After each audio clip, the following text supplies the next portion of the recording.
पसान हो, तू ही धड़कन हो। मन के पसान हो, तू ही मोर धन हो। एक सेकेंड। कि मन के पसान हो,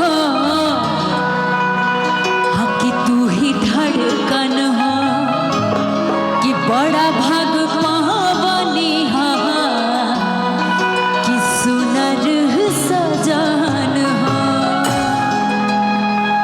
धीरे धीरे गम के गजरा अनथिया पोरे पोर हो।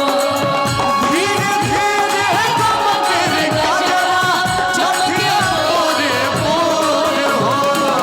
गालिया के चुमे कनवलिया ता अकेला छतिया मोर हो। गालिया के चुमे कनवलिया ता अकेला छतिया मोर हो। गालिया के चुमे कनवलिया ता अकेला छतिया मोर हो।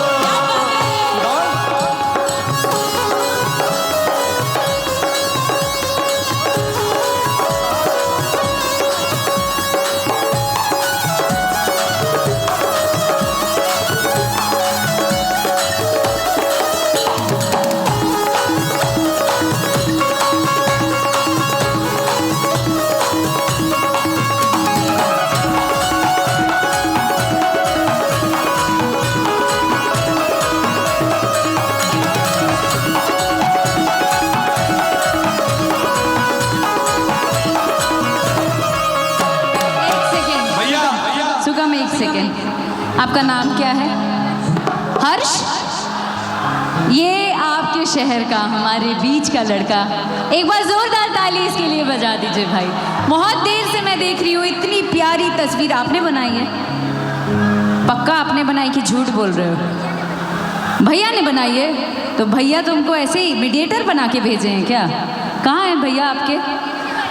पीछे वाली लाइन में इनके जो भैया हैं उनके लिए जोरदार ताली है और बहुत बहुत शुक्रिया है और आई लव यू टू है। थैंक यू बेटा, thank you so much for that. भैया अभी एगो फिल्म आई लहला अग्नि साक्षी, अक्षरा जी का फिल्म था, बहुत बढ़िया फिल्म था। उसमें वो गाना रहे, हम ही गौले रहने फिल्म में वो रहे। आप लोग का बड़ा प्यार इंस्टाग्राम पे वो गाना के मिलल ह कि हमारे दिलवा कि तू ही दिल जनिया हबू, हम सुगा तू हमर सुगनिया हबू, अरे मन जोगे हमार दुल्हनिया हबू, अरे मन जोगे हमार दुल्हनिया हबू, हमारे दिलवा के तू ही दिल जनिया हबू, हमारे दिलवा के तू ही दिल जनिया हबू, मन जोगे हमार दुल्हनिया हबू, मन जोगे हमार दुल्हनिया हबू।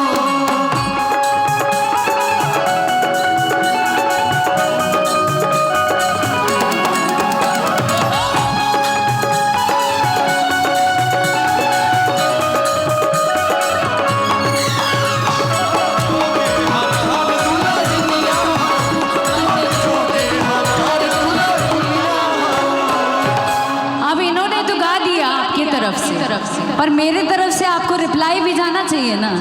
वो जो इधर बीच में ब्लैक टी शर्ट पहने हैं उनके लिए भी जोरदार ताली भाई। बहुत बहुत प्यार के लिए शुक्रिया आपका। आप थोड़ा और आगे आ सकते हैं।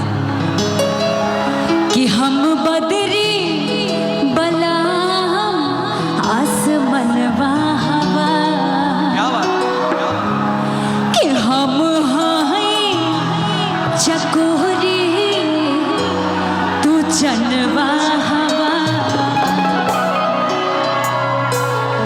हम देखी ले जहवन सपनवा हवा, कि मन जोगे हमार तू सजनवा हवा।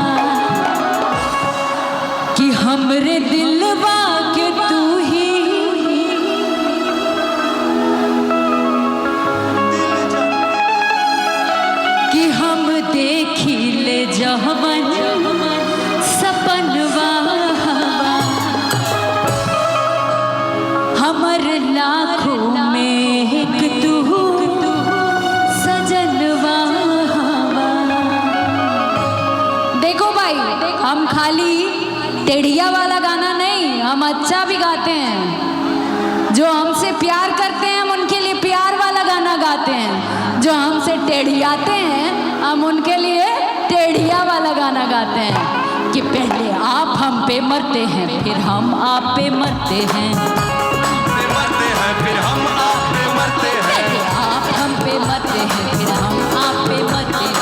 एक सेकेंड, पहले ऐसे ही हम समझा दें थोड़ा।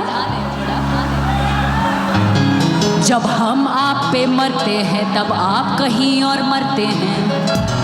आप नहीं ना मरिएगा, आप नहीं ना मरिएगा, हम जानते हैं। प्रॉमिस, प्रॉमिस ना। हम देखे आई आजमगढ़ कि कहते हो बुलाती है जाने का नहीं, हाँ जाने का नहीं।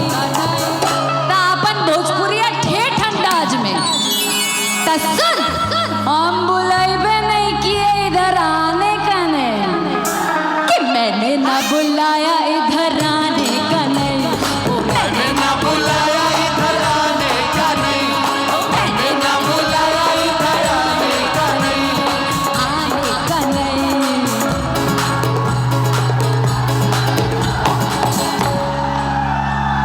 और एक डीएम साहब हमारे सामने बैठे हैं।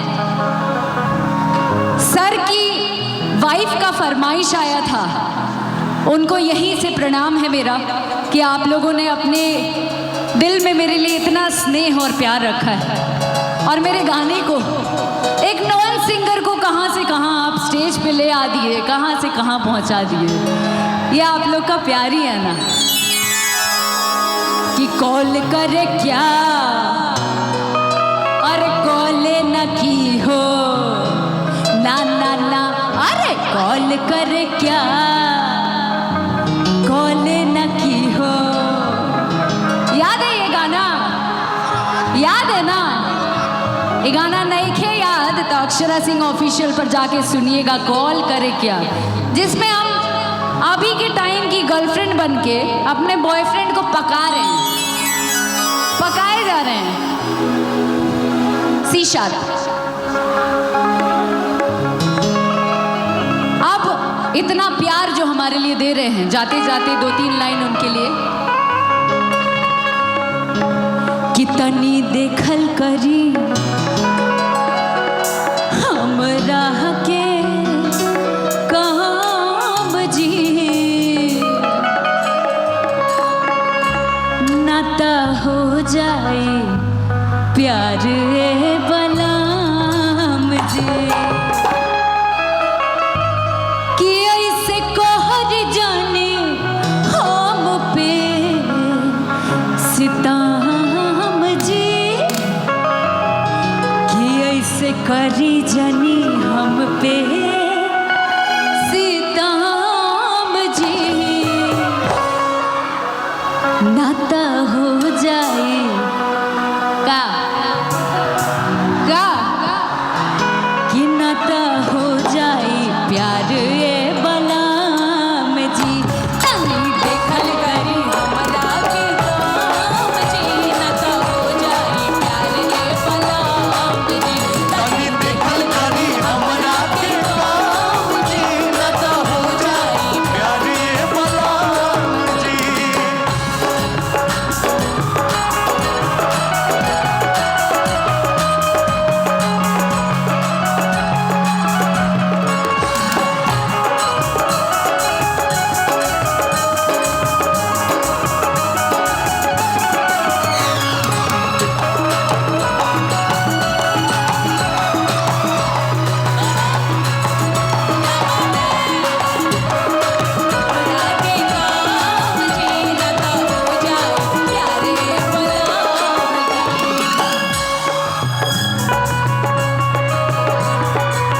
यार हम जब जब इधर जा रहे हैं, एक सेकेंड म्यूजिक बंद कर दीजिए। जब जब उधर जा रहे मेरा माइक हैंग हो जा रहा है, इतना ना वो लोग प्यार दे रहे हैं चिल्ला के। Thank you so much for all the love, thank you. कि ऐसे कहर जाने हम पे, जात जाती लाइन गुनगुना सुना के जाता नहीं हम कि ऐसे कहर जाने हम पे सितम जी कि ऐसे करी जानी हम पे सितम जी नाता हो जाए कि नाता हो जाए प्यार बलराम जी।